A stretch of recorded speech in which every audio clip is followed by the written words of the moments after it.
오늘은 일본 대기업과 한국 대기업들의 금년도 임금 인상 분위기에 대해서 말씀을 드려보겠습니다. 최근에 일본 대기업들이 2008년 금융위기 이후에 7년 만에 처음으로 번봉을 올렸다는 보도가 있었습니다. 한국은 아직 본격적인 임금 인상철은 아닙니다. 그러나 일본의 대기업 임금 인상 소식을 듣고 삼성전자, 현대차 등 주요 대기업들이 올해 임금 인상을 어떻게 할 건가 하는 분위기를 제가 전화로 좀 돌려봤습니다.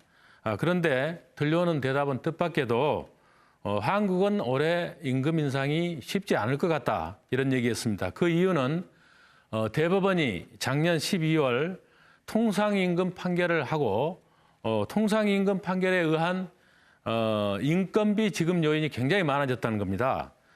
그래서 이걸 소화하기에 바빠서 한국은 올해 대기업 임금 인상이 어렵다.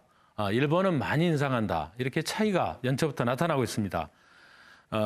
일본은 왜 올리는지 그리고 한국이 임금 인상이 안 되면 어떤 영향이 있을 것인지 이런 영향에 대해서 오늘 시비를 한번 따져보도록 하겠습니다. 일본의 그 7년 만에 번봉 인상은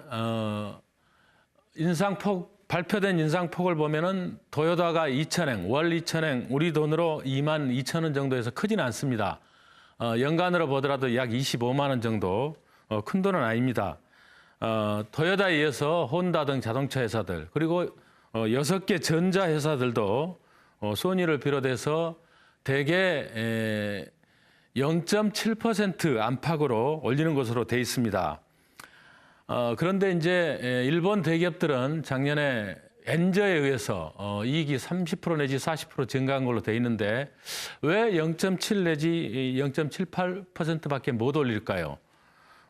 이렇게 일본 대기업들이 일제히 임금 인상에 나서는 것은 아베 총리가 기업인들과 경단련 관계자들을 만나서 강력히 요구한 그런 결과입니다. 그래서 관제 임금 인상이다 이런 표현까지 나오고 있는데 아베가 이렇게 부탁을 하는 것은 지금 아베노믹스가 나온 이후로 재정정책과 통화정책 일본 아베노믹스는 세 개의 화살로 이루어져 있다고 하는데 재정과 통상이라는 통화라는 두 개의 화살을 쏘았는데도 지금 아베노믹스가 제대로 꽃을 피우지 못하고 있습니다. 그래서 마지막 화살은 성장 분위기를 구축하고 특히 대기업들이 임금을 올려서 소비를 많이 해줘야 인플레 2% 목표로 갈 수 있다. 그래서 이렇게 부탁을 하고 있는 겁니다. 특히 이 재정 적자 문제를 커버하기 위해서 금년 4월부터 일본이 소비세가 현행 5%에서 8%로 상당히 큰 폭으로 오르게 됩니다. 그래서 4월부터 다시 이 소비 빙하기가 오지 않느냐 이런 관측이 있는데 그런 소비의 위축을 막기 위해서라도 대기업 임금을 인상해달라. 그런데 대기업들이 이렇게 많이 못 올리냐 하면은 실제로는 판매에 의한 영업이익은 거의 흑자를 많이 못 낸다고 합니다. 그래서 달러나 외환보유에 의해서 영업이익 외의 이익이 나서 이렇게 수지가 늘어난 거지 실제로 임금 인상 요건은 그렇게 좋지 않다. 이렇게 확인이 되고 있는데 일본의 결산기는 4월부터 시작합니다. 지금 이번 3월이 2013년 결산기고 2014년 회계연도는 4월부터 시작합니다. 그래서 도요타 같은 데도 4월 가서는 다시 한번 2.9%를 올리겠다 해서 상당히 큰 폭으로 올릴 계획으로 있습니다. 일본의 제1가는 도요타가 임금 상승을 하면은 다른 업체들도 줄줄이 기러기처럼 올리지 않을까 이렇게 예상이 됩니다. 또한 1차 성장 전략이 효과를 못 거뒀기 때문에 오는 6월에 아베 정부의 제2차 성장 전략이 발표될 예정으로 있다고 합니다. 어떤 결과가 나올지 상당히 주목이 되죠. 자, 일본의 현재 분위기는 왜 임금을 이렇게 올렸는지에 대해서 설명을 드렸고 다음에 한국 분위기를 좀 보겠습니다. 금년도 1월 3일 날 박근혜 대통령은 올해 공무원 임금 인상은 1.7% 정도로 예상이 된다고 하면서 본인의 임금은 안 올리겠다 이렇게 얘기를 했습니다.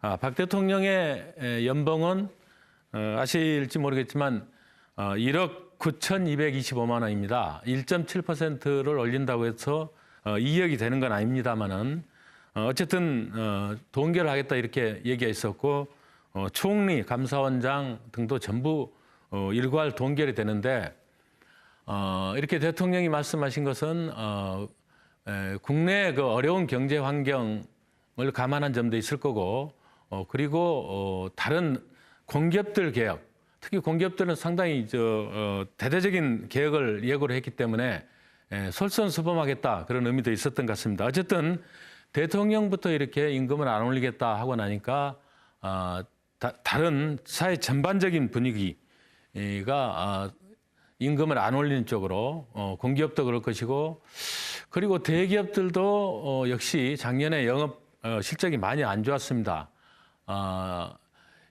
이 3월 14일 슈퍼 주총일이라 해서 엄청나게 많은 기업이 지금 주총을 했는데 나중에 결과가 나오겠습니다만은 실적이 그렇게 좋지가 않습니다. 이 싱가포르 장관들을 보면 참고로 연봉이 20억이나 되는데 정말 부러울 따름입니다. 이렇게 다 올릴 수 있으면 얼마나 좋겠습니까? 우선 대기업 가운데 현대차 분위기를 제가 얘기를 들어봤는데 현대차는 아까 통상임금 문제도 있지만 여기서 더 이상 무리하게 임금을 올리면 국내에서 더 이상 차를 생산해서는 수지를 맞출 수 없다 하는 게 현대차 입장입니다. 보도된 대로 GM 이런 데도 뭐 한국에서 도저히 지금은 더 이상 생산할 수 없다 할 정도로 하고 있고 이 삼성 전자의 경우에 삼성전자는 조금 올릴 수는 있겠다 이렇게 얘기는 합니다. 그렇지만 최근에 삼성 금융 계열사들이 임금 동결을 한다는 그런 보도가 있었습니다. 그래서 삼성그룹 전체적으로도 이익이 많이 나는 전자는 할 수 있겠지만 다른 그룹들이 여건이 안 되기 때문에 실제로 삼성전자 입장에서도 우리만 계열사 중에서 흥청망청 올린다 이렇게 하기는 조금 어려운 그런 측면이 있습니다. 어쨌든 작년에 통상임금에 대한 대법원의 판결로 해석 나름에 따라서 결과가 달라지겠습니다만은 그대로 임금을 다 올리면은 인건비 부담이 약 30% 증가한다고 합니다. 이걸 한꺼번에 올리면은 견뎌낼 기업이 어느 대기업도 없습니다. 그래서 이걸 3년, 4년에 걸쳐서 1년에 5, 6% 정도 그렇게 스프레드해서 올릴 그런 계획으로 있는 것으로 얘기가 됐습니다. 그래서 실제로 근로자 호주머니는 약간 증가할 수는 있겠습니다. 그렇지만 실제로 임금 자체는 거의 없다 이렇게 보시면 될 것 같고 금년부터는 등기사 가운데 연봉 5억 이상 자는 명단이 공개하기로 돼 있습니다. 상당히 사회적으로 파장을 일으킬 것 같은데 이 명단이 공개되면은 임금 협상에서 어떤 영향을 미칠지 그게 아마 4월부터 그런 파장, 그런 결과가 나오면서 어떤 파장이 예상이 됩니다. 자, 오늘 제가 일본은 임금을 올리고 한국 대기업들은 올리기 어렵다. 그런 말씀을 드렸는데 이 GDP 성장률을 올해 3.8%로 잡았습니다. 그런데 GDP 성장에서 소비가 견인하는 부분, 소비가 차지하는 비중은 50.6% 정도 됩니다. 그러니까 소비 분야에서 GDP의 절반을 차지하는데 이렇게 임금이 동결되면 상당히 영향이 있지 않겠나. 작년도 소비 증가율은 1.6%였습니다. 올해 경제운영 계획을 짜면서는 2.7%를 목표로 했습니다. 작년보다는 훨씬 좋아질 것으로 봤는데 이런 임금 동결이 이 소비 증가율을 그대로 지켜낼지 상당히 관심사인데 저는 일부 대기업이나 공기업이 임금을 올리기 어려운 여건이라고 해서 여건이 되는 좋은 회사도 일제 유행처럼 이렇게 우리도 동결한다. 이것은 좋지 않다고 봅니다. 역시 자본주의는 인센티브에서 반응을 합니다. 그래서 종업원들의 사기도 올리고 할 겸 올릴 수 있는 데는 좀 올려주는 게 한국 사회 활기를 찾는 데도 좋지 않겠나 이런 말씀을 드립니다. 어쨌든 금년을 또 한 번 잘 헤쳐나가야 되겠습니다. 감사합니다.